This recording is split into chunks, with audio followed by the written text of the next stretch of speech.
Sa ngalan ng Ama at ng Anak at ng Espiritu Santo, Amen. ang pagpapala ng ating Panginoong Hesukristo, ang pag-ibig ng Diyos Ama, at ang makikipagkaisa ng Espiritu Santo naway sumainyong lahat. At sumaiyo rin. Mga kapatid, tinipon tayo bilang mga kaanib ng angkan ng Diyos, kaya dumulog tayo sa maawaing Panginoong napapatawad ng lubos. Sinugong tagapagpagaling sa mga nagsisisi, Panginoon, kaawaan mo kami. Panginoon, kaawaan mo kami. Dumating na tagapag-anyayang mga makasalanay magsisi, Kristo, kaawaan mo kami. Kristo, kaawaan mo kami. Nakaluklok ka sa kanan ng Diyos Ama para ipamagitan kami. Panginoon, kaawaan mo kami. Panginoon, kaawaan mo kami. Kaawaan tayo ng makapangyarihang Diyos, patawarin tayo sa ating mga kasalanan at patnubayan tayo sa buhay na walang hanggan. Amen. Manalangin tayo.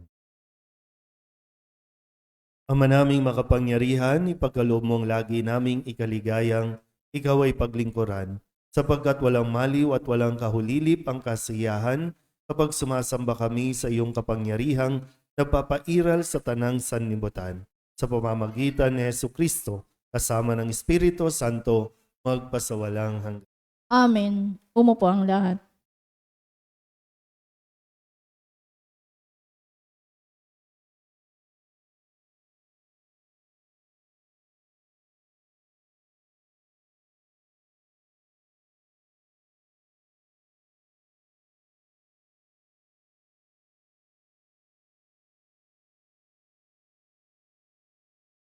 Pagbasa mula sa unang aklat ng Makabe. Noong mga araw na ito, ay sumipot na masasama ay si Aring. Siya ay isa lamang bilang bago nagmana ng kaharian. Nagsimula siyang maghari ng taong 107. Noong kapanahunan ni Antiochus, may lumitaw ng mga masamang Hudyo. Ayaw sumunod sa bagkos ay inaak ang mga mamamayan na makipagkasundo sa palibot niya. Makipagkasundo na tayo sa kanila. Wala naman tayong nakikita, di pakikipagkasundo, kundi pawang kamatayan kanila. Ang ganitong panukala ay nagusto at ilan pa sa kanila agad nagpunta sa pang humingi ng pahinto na sumunod sa mga tuning hinti. Pumayag naman ang hari. Nagtayo sila ng isang malaking alinsunod sa kaugali. Gumawa sila ng paraan para mapawi ng pagkat at pati banal na tipan ay kanilang kinaligtaan. Ano pat nakisana sa lahat ng gawain ng mga hinti. Ang hari ay nagpalapit ng kautusan para sa buong kaharian. Iniutos niyang maging isa ang tunin sa bansa, kaya't ipinagbawal niya dating ang relihiyo. Lahat ng hintil, dami ring isa sumunod. Naghandog din sila ng mga Diyos at nilabag ang araw ng noong taong 115 ng buwan. Si Haring Antioco ay nagpatayo ng kalapatan ng walang kapantay ng pinagsusunugan ng mga hain. Nagpatayo rin siya ng mga ng pagano sa lahat ng lungsod sa palibot ng Judea. Kahit sa maharap ng bahay, lansangan, pinagsusunog ng kamanyang lahat ng makitang mga balumbo ng kautusan. Isinira at sinunog ang sinumang nagtataglay ng balumbo. Sumusunod sa ay ipinapatay. Sa kabila ng lahat ng ito, marami pa rin mga Israelita ang nanatiling tapat, hindi kumain ng anumang pagkaing marumi. Tamis pa sa kanila ang mamatay kaysa maging marumi dahil sa pagkain ng mga hindi ipinahihintulot ng kautusan at kaysa sumuway sa banal na tipan. Marami nga ang namatay sa kanila, katakot-takot na hirap, nanas ng buong salita ng Diyos. Salamat sa Diyos. Salmong tugunan ang atin pong itutugon. Puon ako'y lingapin mo, ang utos mo'y susundin ko. Tayo pong lahat. Puon ako'y lingapin mo, ang utos mo'y susundin ko. Nag-aapoy ang galit ko sa tuwi kong mamamalas, yaong mga masasamang lumalabag sa iyong batas. Doon, Puon ako'y lingapin mo, ang utos mo'y susundin ko. silang mga masasama, kahit ako ay gapusin, ang bigay mong mga ay di ko rin lilimutin. Doon, Puon ako'y lingapin mo, ang utos mo'y susundin ko. sa sino mang naghahangad na ako ay pipinin, iligtas mo ang lingkod mo, ang utos mo, din. Doon, Puon ako'y lingapin mo, ang utos mo'y susundin ko. palapit na ng palapit ang sa akin, mga taong walang galang, sa utos mo, uli. Doon, Puon ako'y lingapin mo, ang utos mo'y susundin ko. iyang mga masasamay, tiyak na di malilig dahilan sa kautang hindi nila ginaganap. Doon, Puon ako'y lingapin mo, ang utos mo'y susundin ko.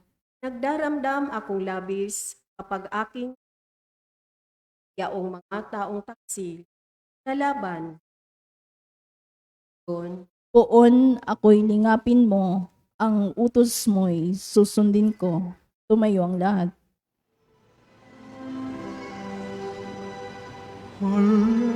Hallelujah, hallelujah, kami ay gawin daan ng iyong pag-ibig, kapayapaan at katarungan. Hallelujah. Sumainyo ang Panginoon. At sumayo rin. Ang mabuting balita ng Panginoon ayon kay San Lucas. Papuri sa iyo, Panginoon. Malapit na si Jesus sa Jericho at dooy may isang lalaking bulag na nakaupo sa tabi ng daan at nagpapalimos. Nang marinig nitong nagdaraan ang maraming tao, itinanong niya kung ano ang nangyayari. Nagdaraan si Jesus sa taga Nazaret, sabi nila. At siya'y sumigaw, Jesus, anak ni David, mahabag po kayo sa akin. Sinaway siya ng mga nasa unahan, ngunit lalo pa niyang nilakasan ng sigaw. Anak ni David, mahabag po kayo sa akin. Kaya tumigil si Jesus at inuutos na dalhin sa kanya ang bulag. Inilapit nga ito at tinanong ni Jesus, ano ang ibig mong gawin ko sa iyo? Panginoon, ibig ko po sanang manumbalik ang aking paningin. Sagot niya. At sinabi ni Jesus, mangyari ang ibig mo. Pinagaling ka dahil sa iyong pananalig. Noon din, nakakita siya at sumunod kay Jesus at nagpasalamat sa Diyos. Nang makita ito ng mga tao, silang lahat ay nagpuri sa Diyos. Ang mabuting balita ng Panginoon. Pinupuri ka namin, Panginoong Jesucristo. Umupo ang lahat. Isang magandang gabi po sa inyong lahat. Ngayon po ay Lunes ng ika-33 linggo sa karaniwang panahon. Balikan ko lang ng konti yung kwento kahapon, linggo, mayroon pong tatlong ipinakilala na pinagkatiwalaan ng ari-arian ayon sa kanilang kakayahan. Yung iba, napalago pa yung binigay sa kanila, samantalang yung isang lalaki na ang ginawa ay ibinaon sa lupa yung ipinagkatiwala sa kanya. Kung kaya't sinabi ng Panginoon ay tamad, no? At walang kabuluhang alipin, tamad at masamang alipin. So, dito nagpapatuloy ngayon, no, na muli suriin natin yung ating mga disposisyon sa buhay. Yung kinalalagyan natin, yung sitwasyon natin sa buhay, na pwedeng tingnan na tayo naman talaga ang may gusto na manatili sa ganyang sitwasyon. Kung ano man po ang sitwasyon ninyo, no? Kung sinasabi ninyo na mahirap ka, naghihirap ka, pwedeng tingnan natin at sana buksan mo ang iyong isipan na kaya ka nandiyan dyan ay dahil ayaw mong umalis dyan. Kasi tingnan nyo po, sa Ebanghelyo ngayon, may isang bulag. Bulag po ito, no? Bago pa dumating si Jesus sa lugar ng Jericho, bulag na siya. Nakaupo doon sa daanan at nagpapalimos. Yun na yun kanyang naging buhay. Sa paniniwala ng mga Hudyo, kapag ang isang tao pinanganak na bulag, ito ay dahil sa kasalanan ng kanyang mga magulang. O kaya naman, kapag siya ay nabulag, ito ay dahil sa kanyang kasalanan. So bulag, paano siya mabubuhay? Mamamalimos na lang. Bukod doon sa awa, no, na ibibigay. Kasi aawa-awa na eh. So umaasa na lang doon sa maaawa sa kanya na magbibigay sa kanya ng bariya o pagkain para makasurvive siya. No? So nagdadaan o nandoon sa daanan ng mga tao. Pero narinig niya, bulag lang siya. Mayroon pa siyang ibang bahagi ng katawan. Narinig niya, nagsisigawan din yung tao, kaya nagtanong siya, anong mayroon? Sinagot siya, si Jesus. No? Bulag lang siya, nakakarinig siya. At marahil, isa sa mga narinig niya, itong si Jesus ay may kakayahan para panumbalikin ang kanyang paningin. Yeah. Bulag siya eh. O anong gagawin niya? So anong effort na ginawa ng bulag? Sumigaw ng malakas. Kahit na pinagbabawalan siya, uy, ang ingay mo, maupo ka lang dyan. Sumigaw pa rin siya, Jesus, anak ni David, mahabag po kayo sa akin. Nabigo ba siya? Hindi. Dininig ng Diyos dininig ni Jesus ang kanyang sigaw at malinaw din. Okay, ano ang gusto mong gawin ko sa iyo? Ginawa nito? Gusto ko pong manumbalik. So, hindi siya pinanganak na bulag. Kasi sabi niya, gusto ko pong manumbalik ang aking paningin. At hindi siya nabigo. Sige, mangyari ang ayon sa gusto mo dahil sa iyong pananalig. Nakakita na, sumunod kay Jesus, nagpasalamat. Makukuha ba? So, may mga pagkakataon sa buhay natin na minsan, wala naman talagang ibang tutulong sa iyo, kundi sarili mo. Nabubuhay tayo minsan doon sa nakalipas. Yung nagpahirap sa iyo, yung niloko ka ng magulang mo, iniwan ka ng magulang mo, pinagpalit ka ng magulang mo sa ibang pamilya, tapos nanatili ka na doon. Kawawa naman ako, aping-api ako, nasaktan ako.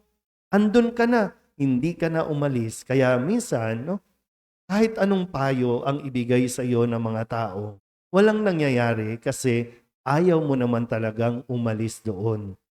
Mayroon ding mga pagkakataon di natin napapansin kasi nasanay na tayo na inaawaan. Nasasanay na tayo na tinutulungan. Nasanay na tayo na doon na lang at naging comfort zone na natin yung ganong sitwasyon. Kaya ano nangyayari? Puro drama sa buhay. Puro, niloko ko eh. Matagal na yun. Pinagpalit ako. Matagal na yun.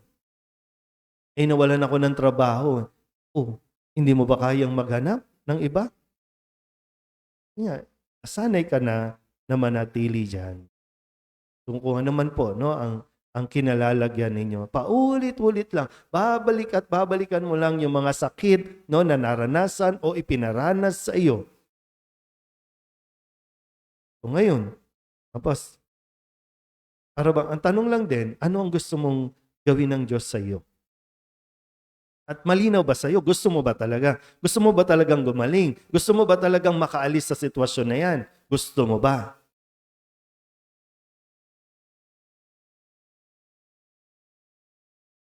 ikaw lang din ang makakasagot nito.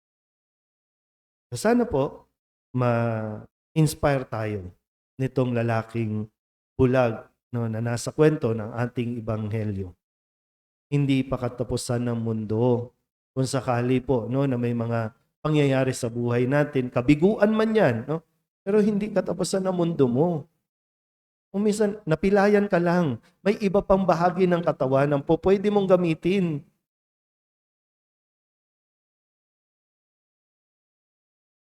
No.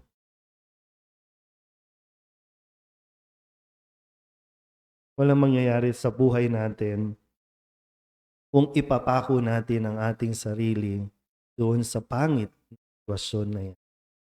Laging mayroong paraan. Kaya nga, di ba sabi, kahapon, binigyan tayo ng kakayanan at alam ng Diyos ating kapasidad. Kailangan mo lang talagang mag-explore. Kailangan mong subukan. Kailangan mong tuklasin ano ang kaya mong gawin. Higit pa sa inaakala mong ginagawa mo ngayon, kakayanin mo pa ang magpatuloy na gawin ang iyong misyon.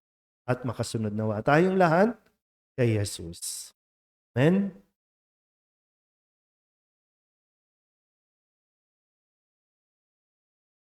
Hilingin natin sa Diyos Ama na buksan ang ating mga mata upang malinaw nating makita ang kanyang daan at sundan siya ng buong puso. Ang ating pong itutugon, Panginoon, sinagan mo kami ng iyong liwanag. Panginoon, sinagan mo kami ng iyong liwanag.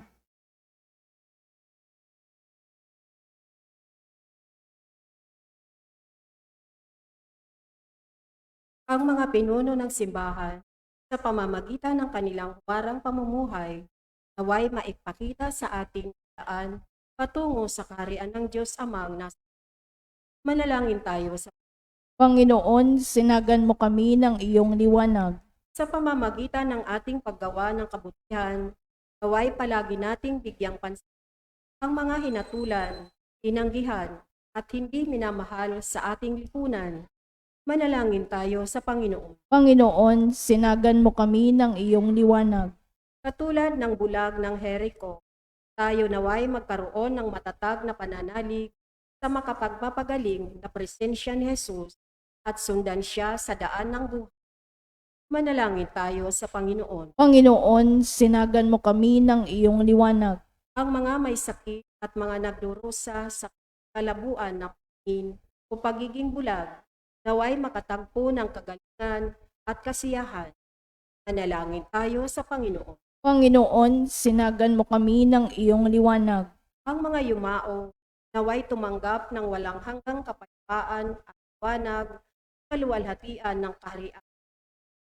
Manalangin tayo sa Panginoon. Panginoon, sinagan mo kami ng iyong liwanag. Idulog din natin sa Panginoon ang ating mga personal na kahilingan at mga panalangin para sa ating mga pamilya, kasama ang mga kahilingan ng mga nanonood sa online, ang lahat ng mga misang pasasalamat, special na intensyon at mga agarang paggaling ng mga matatid, at ang lahat ng mga kaluluwa na inihiling na ipagdasal sa isang.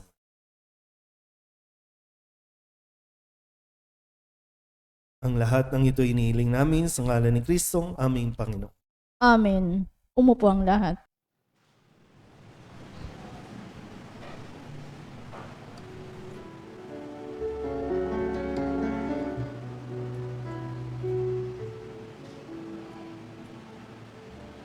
Alay namin aming buhay, bawat galak at lumbay, bawat pangarap naming taglay sa palad mo ilalagay. Manalangin kayo mga kapatid upang paghahain natin ay kalugdan ng Diyos Amang makapangyarihan. Tanggapin nawa ng Panginoon itong paghahain sa iyong mga kamay, sa kapurihan niya at karangalan sa ating kapakinabangan at sa buong sambayanan niyang banal. Ama naming lumikha, ipagkaloob mo ang iyong masintahing pagtingin sa aming mga alay upang ang kagandahang loob mo ay aming makamtan at ang bunga ng walang hanggang pag-iral ay aming mapakinabangan sa pamamagitan ni Jesucristo kasama ng Espiritu Santo magpasawalang hanggan. Amen. Sumainyo ang Panginoon. At sumaiyo rin. Itaas sa Diyos ang inyong puso at diwa. Itinaas na namin sa Panginoon. Pasalamatan natin ang Panginoong ating Diyos. Marapat na siya ay pasalamatan. Ama naming makapangyarihan, tunay nga marapat na ikaw ay aming pasalamatan. Ikinalugod mong likain ang sanlibutan na iyong pinagbabago at idinarangal sa pamamagitan ng iyong anak na kinalulugdan, kaya't utang na loob ng iyong mga itinatangi at ng mga banal na kapiling mong lagi ang iyong paghiliw at pagkakandili. Kaya kaysa ng mga anghel ang sisiawin ng papuri sa iyo nang walang humpay sa kalangitan, kami nagbubunyi sa iyong kadakila. Santo, Santo, Santo, Panginoong Diyos na makapangyarihan, napupuno ang langit at lupa ng kaluwalhatian mo. Hosana sa kaitaasan, pinagpala ang naparirito sa ngalan ng Panginoon. Hosana sa kaitaasan. Ama naming banal, ikaw ang bukal ng tanang kabanalan, kaya't sa pamamagitan ng iyong Espiritu, gawin mong banal ang kaloob na ito upang para sa aming maging katawan at dugo ng aming Panginoong Hesukristo. Bago niya pinagtiis ang kusang loob na maging handog, hinawakan niya ang tinapay, pinasalamatan kaniya, pinaghati-hati niya iyon, iniabot sa kanyang mga alagad at sinabi, tanggapin ninyong lahat ito at kanin, ito ang aking katawan na ihahandog para sa iyo.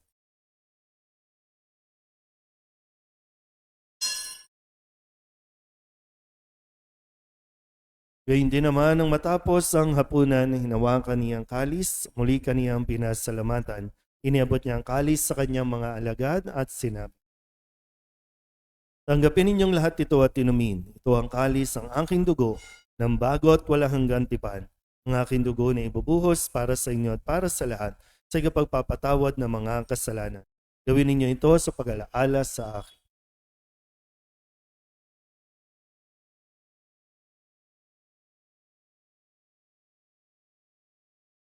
Pagbunyi natin ang misteryo ng pananampalataya. Si Kristo'y namatay, si Kristo'y nabuhay, si Kristo'y babalik sa wakas ng panahon. Ama, ginagawa namin ngayon ang pag-alaala sa pagkamatay at muling pagkabuhay ng iyong anak, kaya tiniaalay namin sa iyo ang tinapay na nagbibigay buhay at ang kalis na nagkakaloob ng kaligtasan. Kami nagpapasalamat dahil kami iyong minarapat na tumayo sa harap mo para maglingkod sa iyo. Sinasamo namin kami magsasalo-salo sa katawan at dugo ni Kristo ay mabuklod sa pagkakaisa sa pamamagitan ng Espiritu Santo. Ama, lingapin mo ang iyong simbahang laganap sa buong daigdig. Puspusin mo kami sa pag-ibig kaysa ni Francisco na aming Papa at ni Jose na aming Obispo at ng Tanang Kaparian. Alalahanin mo rin ang mga kapatid naming nahimlay na may pag-asang sila'y muling mabubuhay, gayon din ang lahat ng mga pumanaw. Kawaan mo sila at patuloyin sa iyong kaliwanagan. Kawaan mo at pagintapating kaming lahat na makasalo sa iyong buhay na walang wakas. Kaysa ng mahal na Birhen Maria na ina ng Diyos, ng kabiyak ng puso niyang sa San Jose, kaysa ng mga apostol at ng lahat ng mga banal na namuhay dito sa daigdig ng kalugod-lugod sa iyo. May pagdiwang nawa namin ang papupuri sa ikararangal mo sa pamamagitan ng iyong anak na aming Panginoong Hesukristo. Sa pamamagitan ni Kristo, kasama niya at sa Kanya, ang lahat ng parangal at papuri ay sa iyo, Diyos Amang makapangyarihan, kasama ng Espiritu Santo, magpasawalang hanggan. Amen. Amen. Amen. Amen.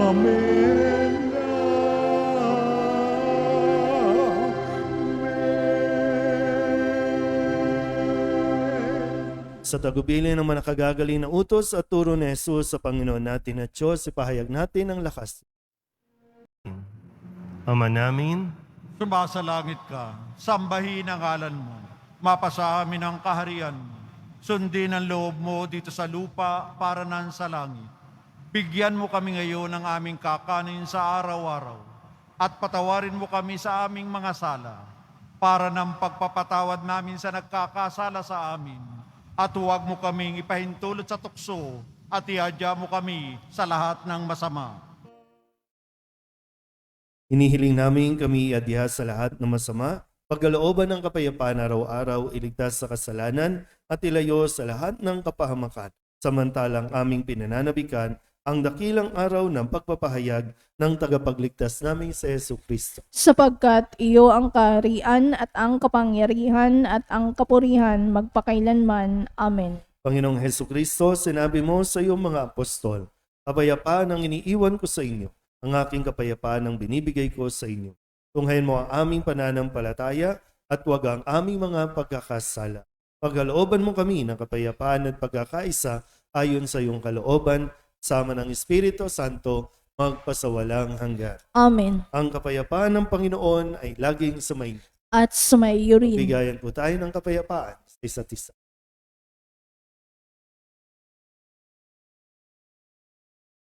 Kordero ng Diyos na nag-aalis ng mga kasalanan ng sanlibutan, maawa ka sa amin. Kordero ng Diyos na nag-aalis ng mga kasalanan ng sanlibutan, maawa ka sa amin. Kordero ng Diyos na nag-aalis ng mga kasalanan ng sanlibutan, ipagkaloob mo sa amin ang kapayapaan. Lumuhod ang lahat. Ito ang kordero ng Diyos. Ito ang nag-aalis ng kasalanan ng sanlibutan. Mapalad ang mga inaanyayahan sa kanyang bigin. Panginoon, hindi ako karapat-dapat na magpatuloy sa iyo, ngunit sa isang salita mo lamang ay gagaling na ako. Tawa ni Kristo. Amen.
Manalangin tayo. Ama naming mapagmahal, sa pinagsaluhan naming banal na pakikinabang, ang amin nawang pag-ibig ay lalong madagdagan ng ginawa namin sa pag-alala sa anak mong mahal na nagutos si pagdiwang ang huling hapunan sa pamamagitan ni Jesucristo kasama ng Espiritu Santo magpasawalang hanggan. Amen.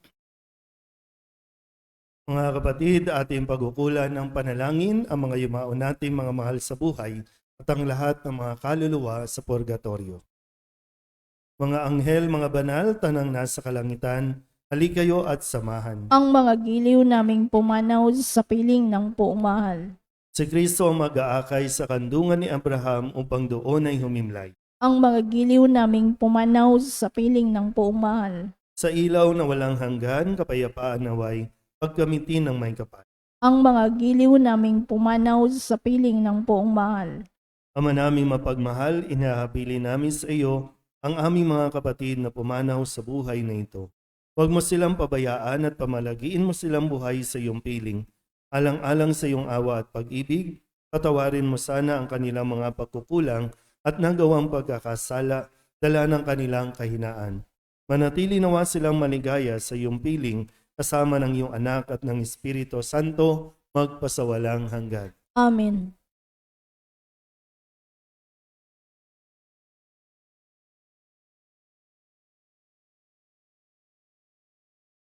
Kapayapaan kailanman ang igawad ng may kapal sa mga yumaong ating mahal. Sila nawa ay sinayan ng ilaw na walang hanggan Sumainyo ang Panginoon at sumayo rin. at pagpalain kayo ng makapangyarihang Diyos, Ama at Anak, Espiritu Santo. Amen. Tapos sa banal na misa, humayo tayo sa kapayapaan ni Kristo. Salamat sa Diyos.